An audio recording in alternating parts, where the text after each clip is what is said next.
you write about the difference between pressure and stress.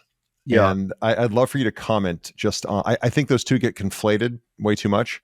Yeah. And you have a very nice delineation in your book that you write.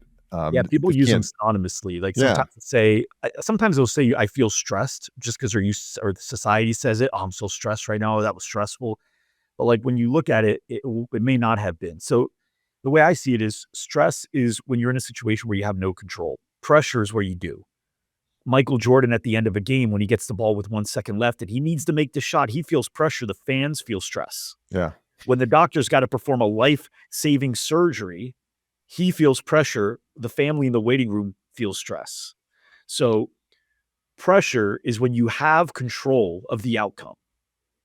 Stress is where you kind of hope that things are going. And I think a lot of employees, they feel stressed, but not realizing that they actually might have power to be able to have something better in the outcome. And if they use that power, if they even know they have it first, but then they use the power, they won't feel that stress. And you want pressure. There's nobody that says, no, no, no, I don't want to be good under pressure. No, everybody wants to hear somebody say he's so good under pressure. Well, the only way to be good at anything is to practice it.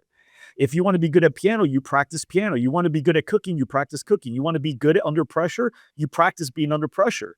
You're not going to just be good under pressure, yeah, right? So you got to find ways to put yourself under pressure so you can be good at the things that make you great. yeah.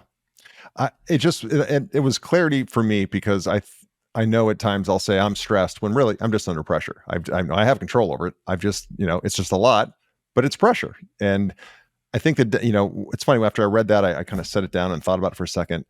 And also that I think the difference between pressure and stress is if you're an A player and the pressure's on you, you would rather not pass the ball. Like Michael Jordan didn't want to pass the ball. Give me the pressure. I don't want the stress, but give me the pressure because I believe enough in myself that I want to take the game-winning shot. Right. And so you just have to reframe, I think, in your head. I have to reframe in my head that, okay, yes, it is. There's a lot of pressure right now, but I wouldn't want to give up this ball right now. I'm not giving up the rock anytime soon. Yeah. Anytime soon. Yeah. Well, and here's the thing too. If you have A players on your team, they actually will pass the ball. Like if you look at two of the winning shots that Jordan won championships on, they were to another player. Yeah. John Paxson being one of them, right? Like a total role player, Yep. right? Not Scottie Pippen. And Kobe Bryant gave Shaq an alley-oop to win a game. But there's also a season where the Lakers were losing quite a bit. And they were calling Kobe selfish. He was scoring 40 points a game, 9 games in a row, 10 games in a row was like a record. And they said, "You're a ball hog. You're being selfish." And he goes, "Listen, I go to practice too. And I see the way I practice and I see the way they practice. I know what time I get in. I know what time I get out. I know what time they get in. I know what time they get out. Watching their work ethic, I trust me more than I trust them." So the same thing goes. But if you have a person that's working with you, that's putting in that effort, that's really committed, you'll pass that person the Of ball. course. Well, of course.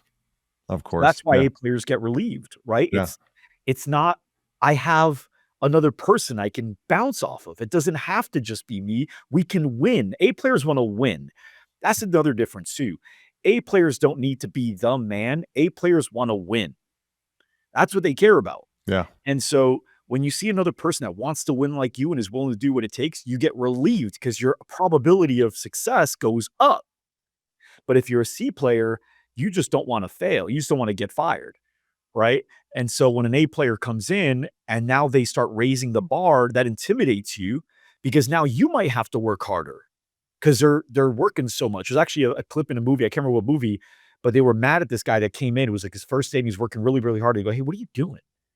He's like, "What?" And he's like, "What are you working like this for? You're going to make all of us have to work harder." That's Tom Hanks in Big. I remember that scene. Yeah. Yeah, yeah, yeah. So so that's a C player, right? C players get intimidated because now they feel like they're gonna have to because the standard, they know about standards too, Yep. and they know Yeah. the standards being raised. Yep.